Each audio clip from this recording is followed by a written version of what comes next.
अगर आप भी AIB एग्जाम का फॉर्म फिल करने वाले हैं तो इस वीडियो को एंड तक मिस मत करना। मैंने स्टेप बाय स्टेप पूरा प्रोसेस बताया है। आप फ्रेश कैंडिडेट है, विद एनरोलमेंट सर्टिफिकेट है तो आपको फॉर्म कैसे फिल करना है, विदाउट एनरोलमेंट सर्टिफिकेट है तो आपको फॉर्म कैसे फिल करना है, आप रिपीट कैंडिडेट है तो आपको फॉर्म कैसे सबमिट करना है, उसके अलावा आपको क्या क्या डॉक्यूमेंट्स लगेंगे, किन चीजों को अवॉइड करना है, यानी क्या मिस्टेक्स आपको फॉर्म फिल करते वक्त नहीं करनी है, किन चीजों का ध्यान रखना है, ये हर एक चीज मैंने इस वीडियो के अंदर बताई है। तो इस वीडियो को एंड तक मिस मत करना। मैं एडवोकेट जयश्री आप सबका वेलकम करती हूँ मेरे यूट्यूब चैनल के अंदर। आपने अगर अभी तक यूट्यूब चैनल सब्सक्राइब नहीं किया हो तो सब्सक्राइब कर लें, नोटिफिकेशन बेल ऑन कर लें। और मैंने एक फ्री सीरीज भी स्टार्ट की है, how to clear AIB in first attempt, आप उसे भी चेक कर सकते हैं। तो चलिए बिना किसी देरी के हमारा फुल प्रोसेस का वीडियो हम स्टार्ट करते हैं। ये लिस्ट ऑफ डॉक्यूमेंट्स है जो हमें चाहिए AIB एग्जाम फॉर्म फिल करते वक्त। इन सारे डॉक्यूमेंट्स को अपने पास रखें, ओरिजिनल फॉर्म के अंदर रखें इन सारे डॉक्यूमेंट्स को अपने पास। प्रोसेस स्टार्ट करते हैं। अगर आप फ्रेश कैंडिडेट हैं तो सबसे पहले हमें AIB की वेबसाइट पे जाना है। ये इसकी ऑफिशियल वेबसाइट पे जाएंगे हम। अगर हम फ्रेश कैंडिडेट है तो सबसे पहले खुद का रजिस्ट्रेशन करेंगे। रजिस्ट्रेशन पे क्लिक करेंगे, फिर हमारे सामने ऐसा कुछ इंटरफेस आएगा। सबसे पहले हम यहाँ एक मोबाइल नंबर ऐड करेंगे, उसको वेरीफाई करेंगे, फिर उस पर जो OTP आएगा उसको वेरीफाई करेंगे। वैसे ही ईमेल ID वेरीफाई करेंगे, एक कोड आएगा हमारी ईमेल ID पे, उससे हम वेरीफाई करेंगे। मोबाइल नंबर और ईमेल ID आप वही डालें जो आपके पास रहे, क्योंकि आगे अगर हमें कोई यूज़र नेम ID रीसेट करनी होगी, कोई भी इंफॉर्मेशन होगी तो हमारे इसी मोबाइल नंबर और इसी ईमेल ID पे आएगा। फिर हम हमारा यहाँ एक यूज़र नेम सेट करेंगे, हमारा पासवर्ड, और उस पासवर्ड को कंफर्म करके रजिस्टर कर लेंगे। हमें इस चीज़ का ध्यान रखना है जो यूज़र नेम ID है वही हमारे आगे हर बार लॉगिन करने में काम आएगी। वैसे तो आपके रजिस्टर्ड मोबाइल और रजिस्टर्ड ईमेल ID पे आ जाएगा, स्टिल हमें उसको नोट करके रखना है। ऐसे हमारा रजिस्ट्रेशन कंप्लीट हो जाएगा और जब हम हमारा AIB का यूज़र नेम ID मिलेगा उससे हम आगे लॉगिन करके हमारा AIB का एग्ज़ाम फॉर्म फिल करेंगे। तो ये था हमारा स्टेप 1। तो जो हमने अब लॉगिन ID और पासवर्ड बनाया था उसको हम एंटर करके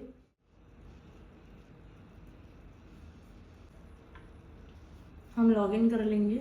लॉगिन करने के बाद आपको ये इंटरफेस ओपन होगा, ऑल इंडिया बार एग्जामिनेशन 22, और इस पर हम अप्लाई करेंगे।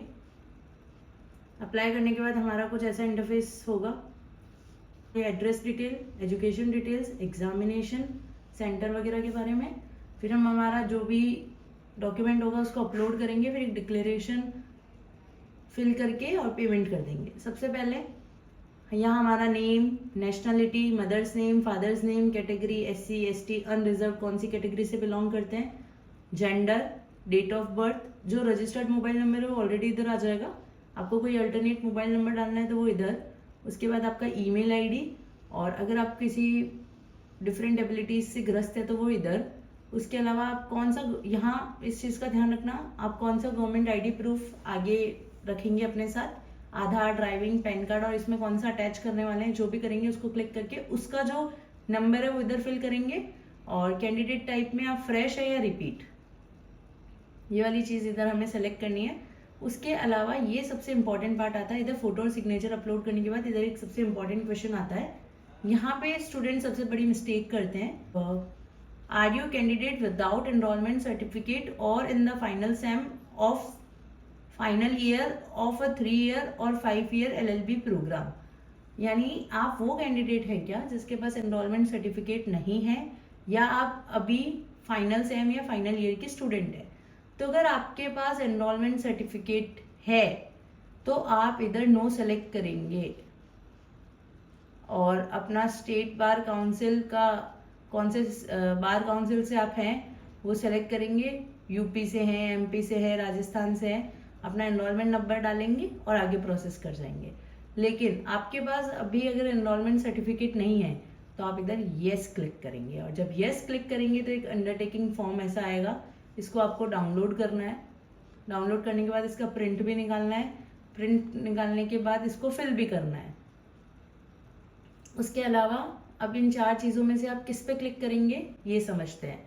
सबसे पहला पॉइंट है वो ये कह रहा है कि मैं अभी फाइनल ईयर या फाइनल सेम का स्टूडेंट हूँ, पहले मेरी कोई बैकलॉग नहीं है, इसलिए मेरे पास अभी एनरोलमेंट नहीं है। तो आप इसे क्लिक करेंगे आप अगर इस कैटेगरी में फॉल करते हैं।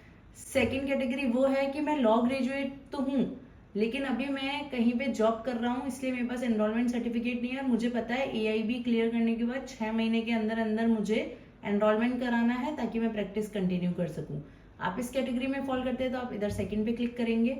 थर्ड कैटेगरी वो स्टूडेंट आएंगे, वो कैंडिडेट आएंगे जिनकी लॉ ग्रेजुएशन कंप्लीट हो चुकी है, हाथ में डिग्री भी आ चुकी है, लेकिन अभी तक स्टेट बार में एनरोलमेंट नहीं हुआ है। तो आप इस पर क्लिक करेंगे और आप अगर वो लॉ स्टूडेंट हैं जिसकी लॉ कंप्लीट हो गई है लेकिन अभी तक रिजल्ट नहीं आया है और पहले किसी सेम के अंदर कोई बैकलॉग नहीं है, तो यहाँ पे स्टूडेंट कंफ्यूज होते हैं। वापस इसको समझते हैं।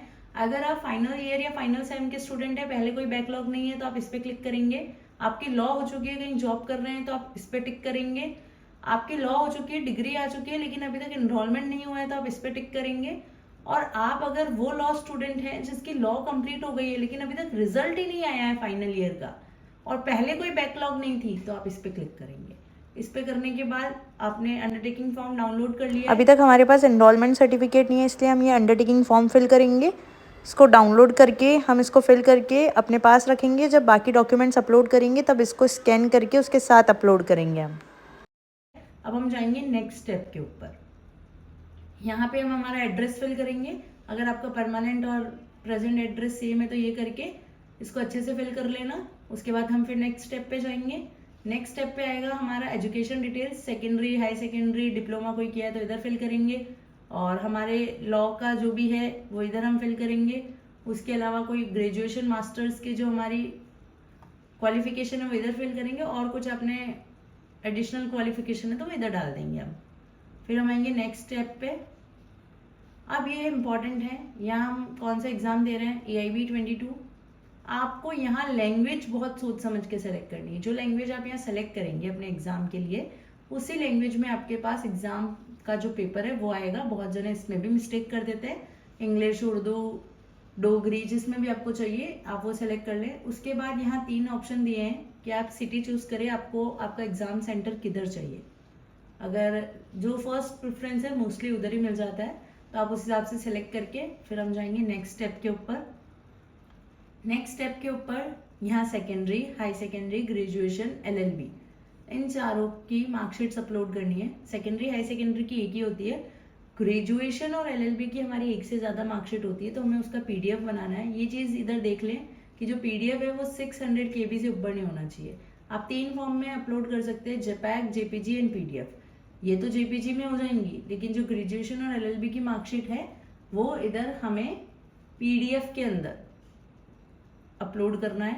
और यहाँ इस पॉइंट को ध्यान रखें, अगर हमारे पास एनरोलमेंट सर्टिफिकेट है तो ही हमें इधर फिल करना है, नहीं है तो आगे बढ़ना है। जो हमने अंडरटेकिंग फिल करी थी, इस वाले ऑप्शन में आपको सिर्फ एनरोलमेंट सर्टिफिकेट अपलोड करना है और हमारे पास एनरोलमेंट सर्टिफिकेट नहीं है, हमने अंडरटेकिंग भरी है। तो जहाँ अंडरटेकिंग फॉर्म अपलोड करने का ऑप्शन हो वहीं पे अपलोड करना है, वो आपके इंटरफेस में ओपन हो जाएगा। उसके अलावा जो भी हमें डॉक्यूमेंट्स अपलोड करनी है उनको स्कैन करके अपलोड करना है, इसलिए आपके पास वो ओरिजिनल होनी चाहिए। ये करने के बाद हम नेक्स्ट स्टेप पे जाएंगे। अभी मैंने यहाँ अपलोड नहीं किया है इसलिए नेक्स्ट स्टेप नहीं खुल रहा। नेक्स्ट स्टेप है इधर डिक्लेरेशन का। डिक्लेरेशन में कुछ नहीं है, ये आएगा प्रीव्यू। जो भी आपने फॉर्म फिल किया है उसका पूरा आपको वापस दिखाएंगे। तो अगर आपके कोई भी मिस्टेक हो तो अभी चेक कर लेना। करेक्शन का ऑप्शन मिलेगा हमको, 30 तारीख तक है, 30 अक्टूबर तक, लेकिन करेक्शन का हमें क्यों पॉइंट छोड़ना है, पहले प्रीव्यू करके देख लो। कोई भी मिस्टेक हो तो उसे सही करके फिर हमें पेमेंट करना है। अब बात आती है, ये तो हमने देख लिया कि fresh candidate with enrolment, without enrolment कैसे फॉर्म फिल करेंगे। अब हम देखेंगे रिपीट कैंडिडेट कैसे एग्जाम फॉर्म फिल करते हैं। अगर हम रिपीट कैंडिडेट है, पहले हमने नहीं दिया या कोई भी चीज़ हुई कि भाई हमारा क्लियर नहीं हुआ, तो हम जब वापस फॉर्म फिल करेंगे तो इधर हम अप्लाई करने के बाद हमारी सारी डिटेल्स आ जाएगी।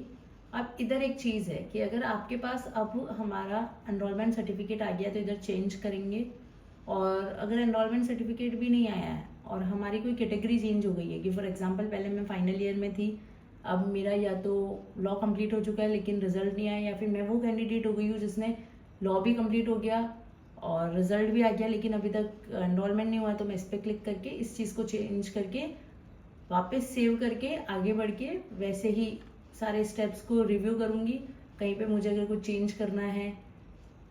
ये मेरी सारी क्वालिफ़िकेशन डिटेल्स आ गई। उसके बाद यहाँ कि मेरे को अगर अपना प्रेफरेंस, सिटी प्रेफरेंस चेंज करना है तो मैं वो भी चेंज कर सकती हूँ।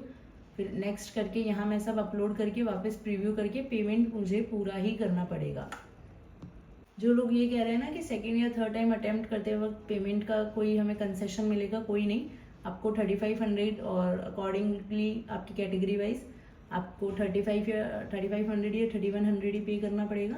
तो ये हमारा AIB एग्ज़ाम का फॉर्म फिल करने का प्रोसेस रहेगा। उसके अलावा मैंने कुछ चीज़ें जैसा कि वीडियो के अंदर भी बताया है कि आप अपनी कैटेगरी, अगर आपके पास एनरोलमेंट सर्टिफिकेट नहीं है तो आप अपनी कैटेगरी अच्छे से पढ़ के, अच्छे से समझ के सेलेक्ट करें, क्योंकि आगे वरना आपको प्रॉब्लम क्रिएट हो सकती है।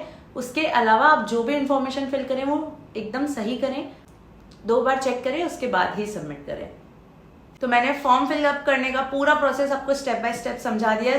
स्टिल अगर आपको कोई डाउट आ रहा हो तो मुझे कमेंट करके पूछना। ऐसे ही और वीडियोस के लिए चैनल को सब्सक्राइब करना, और अगर आपको वीडियो समझ आया हो, प्रोसेस समझ आया हो, तो इस वीडियो को लाइक करना, अपने फ्रेंड्स के साथ शेयर करना, और आप मेरी व्हाट्सएप कम्युनिटी से जुड़ सकते हैं। लिंक आपको डिस्क्रिप्शन बॉक्स में मिल जाएगा। Thank you.